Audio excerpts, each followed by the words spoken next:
സിന്ദൂരരേഖ ഭാഗം 97.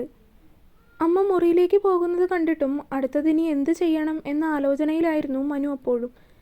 അടുത്ത പ്രശ്നത്തിലേക്കെടുത്ത് തല വയ്ക്കുന്നതിന് മുൻപ് അമ്മാളുവിൻ്റെ പ്രശ്നം ആദ്യം പരിഹരിക്കണം.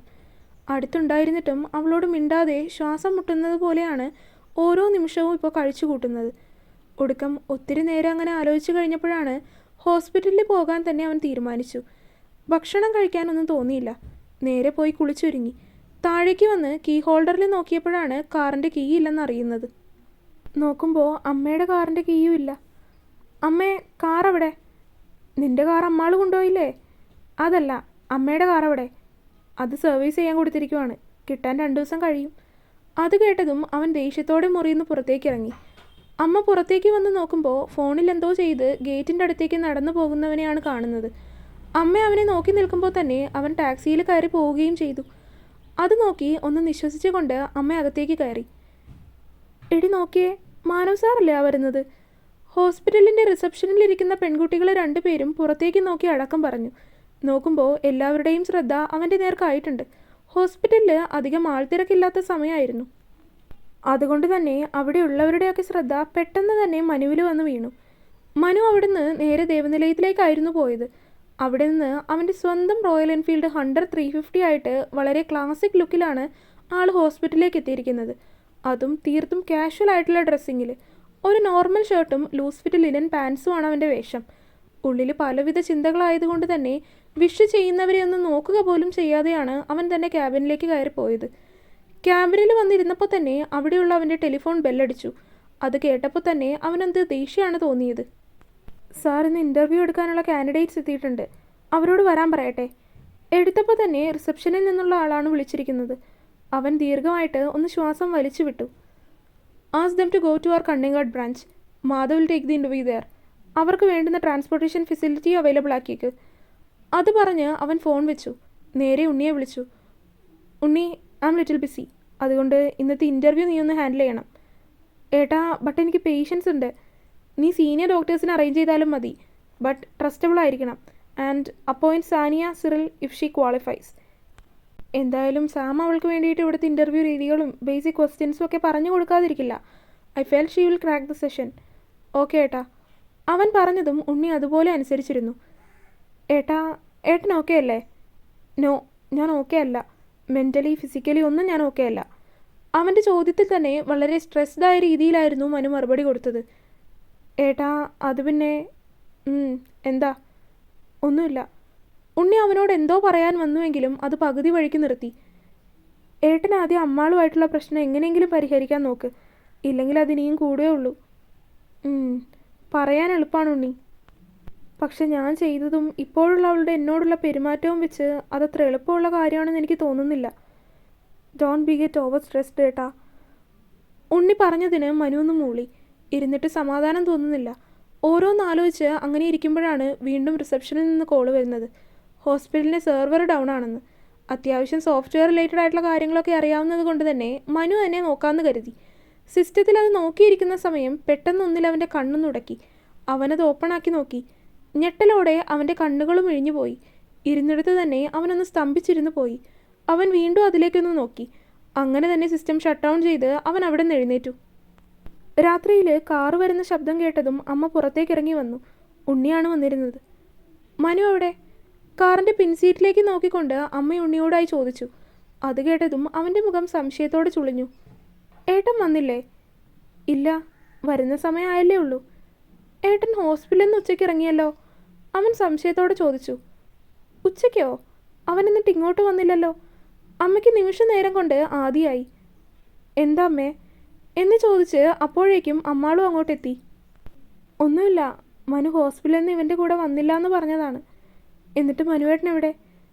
ഏട്ടൻ ഏട്ടൻ ഇവിടെ അടുത്തൊരു ഫ്രണ്ടിനെ കാണാൻ കയറിയതാ. ഉണ്ണിയും അങ്ങനെ പറഞ്ഞു. ഫ്രണ്ടോ എന്ന് ചോദിച്ചു കഴിയും മുൻപ് തന്നെ മനുവിൻ്റെ വണ്ടി അങ്ങോട്ട് വന്നത്.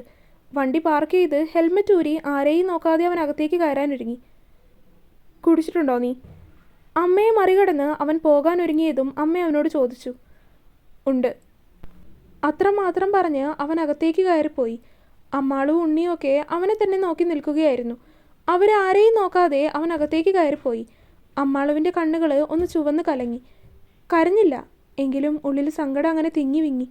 അമ്മാളുവും ഒന്നും മിണ്ടാതെ നേരെ അമ്മയുടെ മുറിയിലേക്ക് പോയി കിടന്നു. ഉണ്ണി അവൻ്റെ മുറി വരെ ഒന്ന് നോക്കുമ്പോൾ അവൻ കിടന്നുറങ്ങിയിരുന്നു. ഉറങ്ങിയോ? ഉണ്ണി താഴേക്ക് വന്നപ്പോൾ അമ്മ ചോദിച്ചു. ഉറങ്ങി.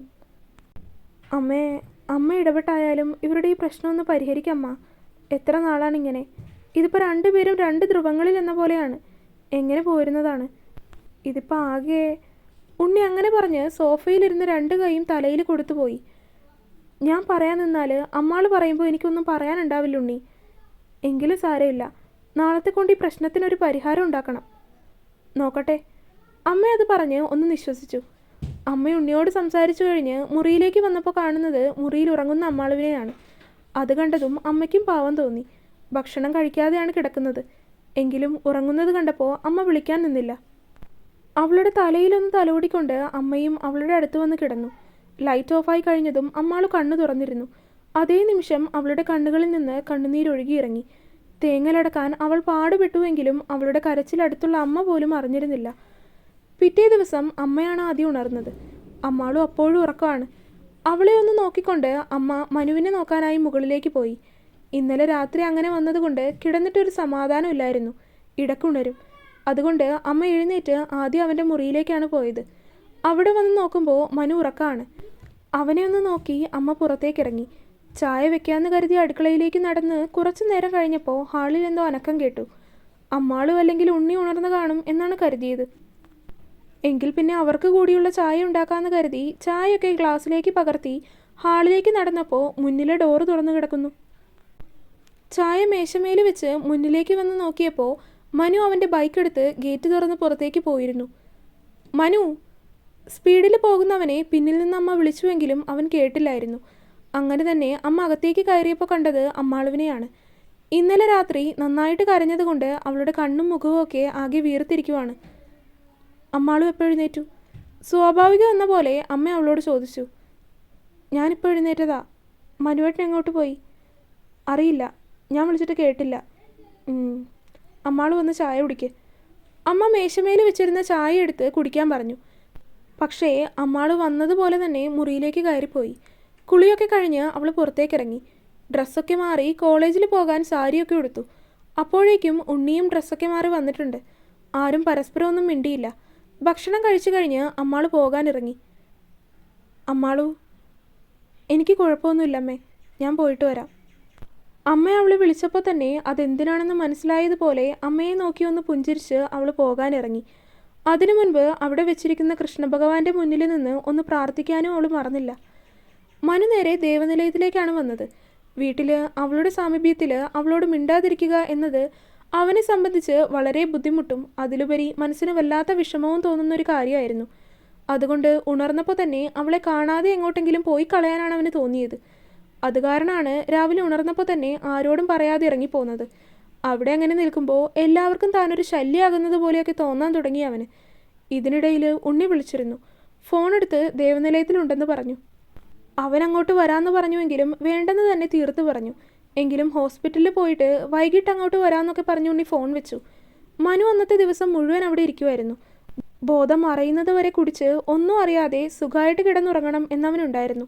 പക്ഷേ അതിനും മനസ്സ് സമ്മതിക്കാത്തതുപോലെ കട്ടിലിൽ വെറുതെ അങ്ങനെ കിടന്ന് ഓരോ കാര്യങ്ങളൊക്കെ ആലോചിച്ചു. ഓരോന്നാലോചിക്കും തോറും ഇതുവരെ ഇല്ലാത്തതുപോലെ അവൻ്റെ കണ്ണുകൾ നിറഞ്ഞൊഴുകുന്നുണ്ടായിരുന്നു. ഒരിക്കലും ഒരുപാട് കരഞ്ഞിരുന്നതാണ്. പിന്നീട് കണ്ണുനീര് വരാത്തത്രയും രീതിയിൽ കണ്ണ് വറ്റി വരേണ്ടതുപോലെ പിന്നീട് കരഞ്ഞിട്ടില്ല. പക്ഷേ ഇതിപ്പോൾ മനസ്സിന് സങ്കടം സഹിക്കാൻ വയ്യാത്തതുപോലെ വീണ്ടും വീണ്ടും കണ്ണ് നിർത്താതെ പെയ്യുകയാണ്. ഇത്രയും വലിയ ശിക്ഷ തരാനും മാത്രമുള്ള തെറ്റായി പോയോ ഞാൻ അവളോട് ചെയ്തത് എന്ന് മനസ്സ് വീണ്ടും വീണ്ടും അവനോട് തന്നെ ചോദിക്കുന്നത് പോലെ. മനസ്സിൽ എല്ലാവരോടും ദേഷ്യം തോന്നുന്നുണ്ട്. എങ്കിലും അതിനനുസരിച്ച് അതിനേക്കാൾ ഉപരിയായിട്ട് സങ്കടം അധികരിച്ചു വരുന്നുണ്ട്. തുടരും. അപ്പോൾ വീഡിയോ കണ്ടവരെല്ലാവരും വീഡിയോ ലൈക്ക് ചെയ്യുക. നിങ്ങളുടെ അഭിപ്രായങ്ങൾ എന്തായാലും അത് കമൻറ്റായിട്ട് അറിയിക്കുക. ചാനൽ സബ്സ്ക്രൈബ് ചെയ്യാത്തവരൊക്കെ സബ്സ്ക്രൈബ് ചെയ്യുക. അടുത്ത പാർട്ടുമായിട്ട് നാളെ വരാട്ടോ. ബൈ.